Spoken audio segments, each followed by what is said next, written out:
Police മർദ്ദനത്തിനെതിരായ പരാതി police തന്നെ പലതവണ മുഖ്യെന്നും ആരോപണം ഉയർന്നിട്ടുണ്ട്. കോഴിക്കോട് കുറ്റിക്കാട്ടൂരിൽ മർദ്ദനത്തിനിരയായ മുസ്ലിം ലീഗ് പ്രവർത്തകൻ സി മാമുക്കോയെയാണ് പോലീസിനെതിരെ മാമുക്കോയെ ഇപ്പോൾ പരാതിയുമായി രംഗത്ത് വന്നിരിക്കുന്നു.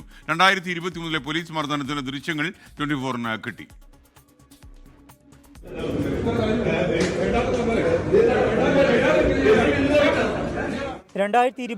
ഡിസംബറിൽ കുറ്റിക്കാട്ടൂർ യത്തീംഖാനയിൽ പോലീസ് വന്നത് അറിഞ്ഞെത്തിയ സി മാമുക്കോയെയാണ് പോലീസ് ക്രൂരമായി മർദ്ദിച്ചത്. മർദ്ദനത്തിൽ ഗുരുതരമായി പരുക്കേറ്റ മാമുക്കോയയുടെ കേൾവിക്ക് തകരാർ സംഭവിച്ചു. അന്നത്തെ Kozhikode medical college ACP K Sudarshan, CI ആയിരുന്ന ബെന്നിലാലു എന്നിവർക്കെതിരെയാണ് ആരോപണം.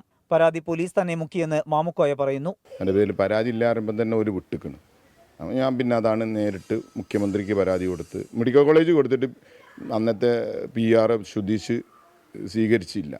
അതൊക്കെ എനിക്കറിയായി പൊയ്ക്കോന്ന് എനിക്ക് നല്ലതെന്നൊക്കെ പറഞ്ഞു. പിന്നെ അതിൻ്റെ പേരിൽ പോലീസ് ഇതാണല്ലോ ഓൽക്ക് വേണ്ടിയിട്ട് വാദിക്കുന്ന പോലീസുകാരാണല്ലോ, ഓഫീസേഴ്സൊക്കെ ആണല്ലോ. എന്തിനാണ് തന്നെ മർദ്ദിച്ചതെന്ന് ഇപ്പോഴും വ്യക്തമല്ലെന്ന് മാമുക്കോയ. നിങ്ങളുടെ പേരെന്താ മാമുക്കയല്ലേ ചോദിച്ചു. അപ്പോൾ അതെ എന്തേന്ന് ചോദിച്ചു.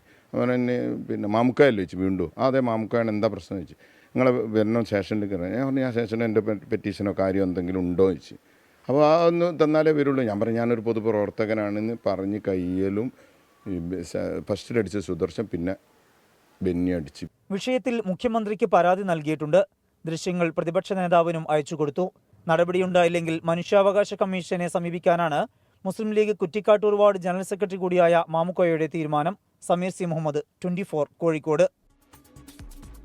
ലോകത്തെവിടെയായാലും ഏത് സമയത്തും 24 വാർത്തകളും ഓഗ്മെന്റഡ് റിയാലിറ്റി പാക്കേജുകളും എക്സ്പ്ലെയിനറുകളും വിശദമായി കാണാൻ ഞങ്ങളുടെ YouTube ചാനൽ നിങ്ങൾക്ക് സബ്സ്ക്രൈബ് ചെയ്യാം.